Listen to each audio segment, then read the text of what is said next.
Welcome to the Motive for Life radio show. This is Robert Christiansen. Thank you for joining me. I hope you're doing well and your family is safe all around the globe. This is our 140th episode of the Motive for Life radio show over the last 3.5 years. I have to say that from time to time, I really did not want to do this show. It's every week, every Saturday or Sunday, whenever I can squeeze it in with between family and my work and all of the other side hustle stuff that I'm doing. And obviously we're not advertising anything here, so we're not getting paid either. So this is free. So it's a passion, right? And so every now and again, I literally feel like I'm stuck in mud.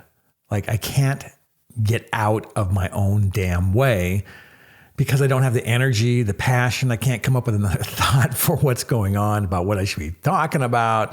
Pick some random bullshit topic or excuse about why I'm procrastinating. And that's just it. That's the topic of today. Why or how do we deal with procrastination? It seems to be the number one topic that I get when I'm starting to work with people or to coach them is how did I get out of my own damn way of procrastinating? And procrastination is really just putting off something that you know you got to do. You know you got to do it. You've made a commitment to do it. You said that you were going to follow through on it.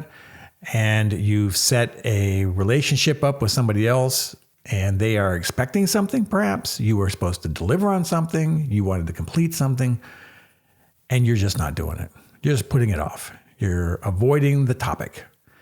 And I have to say that over the last week or two, I have been really dealing with procrastination and wanting to avoid having to do another podcast, having to do another interview, working through my own personal red zones and upper limits that I have today, and dealing with the issues of procrastination, delaying, avoidance, you name it, I have it. And I think, we're coming in to the beginning of June 2021. We're coming out of COVID. We're coming into the summer months here in Southern California. It's gorgeous outside right now. And I think it really has to do with weather. And I think Mercury has dropped in the retrograde a couple days ago. So I know my communications and how I'm thinking can be a little scrambled as well. It's all there, right? So let me just tell you, it's all bullshit. It is. What's really going on, what's truly at the very most honest part of this, at the very core of it, is that I'm in the red zone. I'm in my upper limit area of my life. A number of things are going so well that I am pulling back. I feel like I'm pulling back and I'm not pursuing the activities that I've wanted to pursue at the speed that I want to pursue them at. Specifically, I have a set of courses that I'm working on for Motive for Life. And this coursework is at the core of the teachings. Anybody can take these courses. They're unique in their very nature. I've searched the world for people who are looking to elevate self-worth, who think about self-worth as the core issue of advancement. And more importantly, I'm looking for anybody who talks about self-worth in the terms of red zones and what happens when you go above your upper limit. The only author, the only person I've ever discovered who talks about this is a guy named Gay Hendricks. He's a professor, he is a psychologist. He has a doctorate. He's written a number of books, but his best book is called The Big Leap, where he talks about the upper limit problem. Now, his upper limit problem, he and I have both the same view on exceeding our upper limits and going into our zone of genius. But he stops there, and I kind of continue on and talk about what happens to the self-sabotage behaviors that we get into when we go into our red zones. And I'm in a red zone, and my self-limiting, sabotage behavior falls into the zones of procrastination. I get distracted. I turn away. I point a different direction. I start disengaging. And I know that happens for a lot of people. They just don't want to do it for the sake of fear. And it's not really a fear thing. I just get uncomfortable. I don't want to go do that shit. And when I get that way, when I feel that way, I don't take action. And then it just compounds on itself. And I keep pushing out instead of doing what I know I was committed to do and follow through. And so for the topic on this particular podcast, I want to talk about how to come out of procrastination. How do you deal with it? And at the end of the day, there's only one thing only that you can deal with when it comes to procrastination, and that is to get off of your butt and go do it. Even the smallest activity, to go do it. And it's rooted in the disciplines. It's rooted in showing up and taking action. It's rooted in your commitments. My disciplines, I have a number of them. They start in the morning, right? I take supplements. I brush my teeth. I meditate for a minimum of 20 minutes. I pray a little bit, turn over my will and my life over to a care of a higher power. That's important to me. And then I go about my day. Now, what had happened was I had set aside about an hour from 7 to 8 o'clock every day, weekdays, to work on my commitments and my follow-throughs. Well, I introduced a new commitment, and that was going to the gym, which I liked. I liked that. And it took out that time between 7 and 8 a.m. And so what ended up happening? I didn't do my commitments. I didn't follow through on my work. I didn't advance my coursework, right, for Motive for Life. And I started sliding. Down. And although I replaced it with working out, I think I might have to go back to moving my gym time or my work time to a different part of the day, because that early morning time is the best time for me to do difficult work, to do thinking work.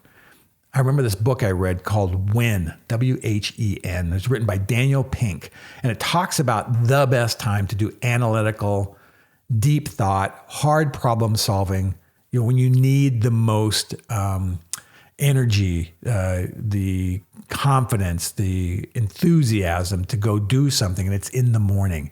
And specifically for me, it's from 7 to 9 is when I have the most energy to go do the hardest things, to push through my most difficult activities. 7 a.m. to 9 a.m., I knock out just a ton of work. And I've swapped that out. I've allowed it to slide away.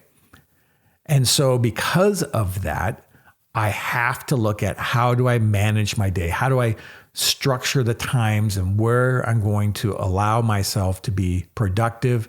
And how do I get out of my own damn way?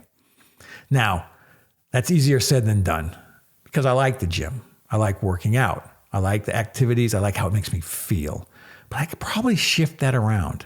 All right. That's very flexible time. While that morning time is the only time I have really fundamentally to kick in and to focus on that creative time.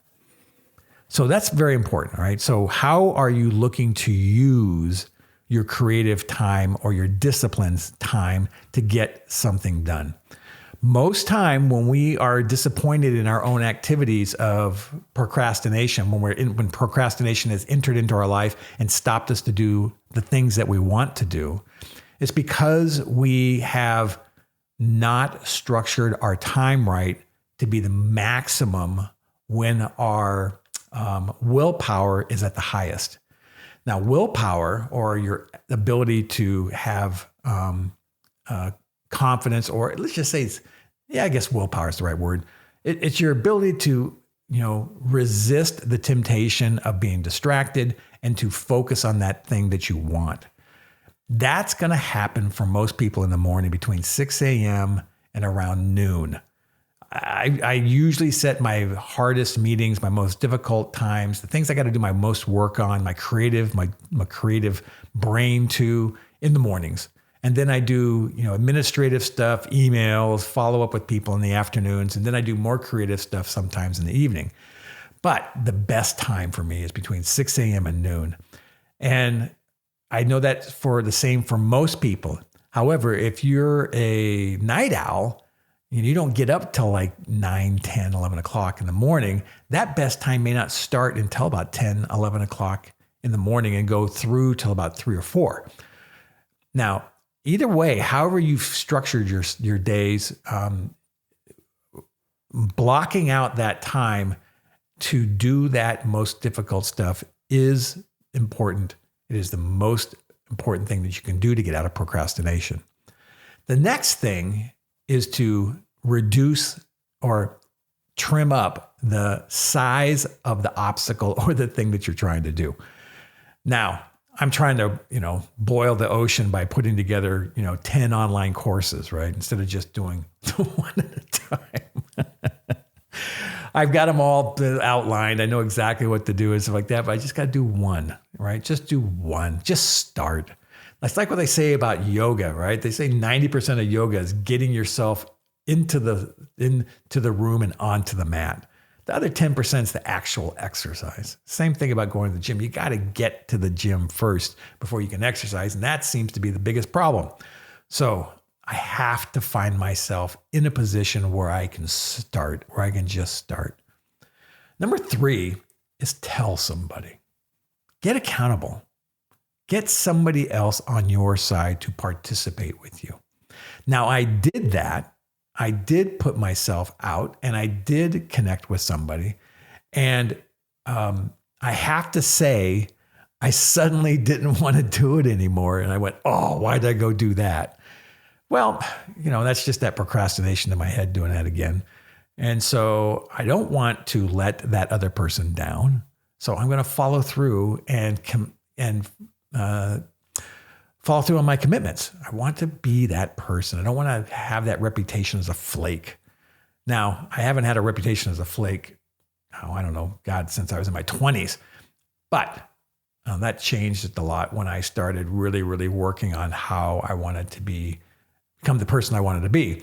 And so I have a long history of following through on stuff. And maybe that's another part of this, is that I'm feeling like I'm not going at the speed that I want to go. And so maybe there's a chance for me to reset my expectations of how fast I should go and to commit to less to the people who I have. It's an interesting thought. But I think number 3 is really about finding a person in my life that can hold me accountable and to go to talk about the challenges I have. I think perhaps a coach would be good. I've been looking for a new coach in my life. We'll continue that activity here. I've interviewed one. He was a good guy. It's time to go look for another one, potentially. So that's also involved with it right now. So I think the last piece, though, on how to deal with procrastination, I think is super important, is to ease up on myself. Take it easy. I don't need to go conquer the world or crush the universe every single day. I'd like to crush the universe every single day, but I don't think I'm gonna. Oh, man. Well, it's good to talk about, that's for sure. And I hope you're enjoying these podcasts. Please, please, please do me a favor and drop a note. Subscribe to it on Apple or Spotify, etc. Leave a note. Take the time. Tell me what you think about these podcasts. I really, really would love to hear from you folks. I hope this has been useful. I know it has for me, so I appreciate it and enjoy your day. Bye.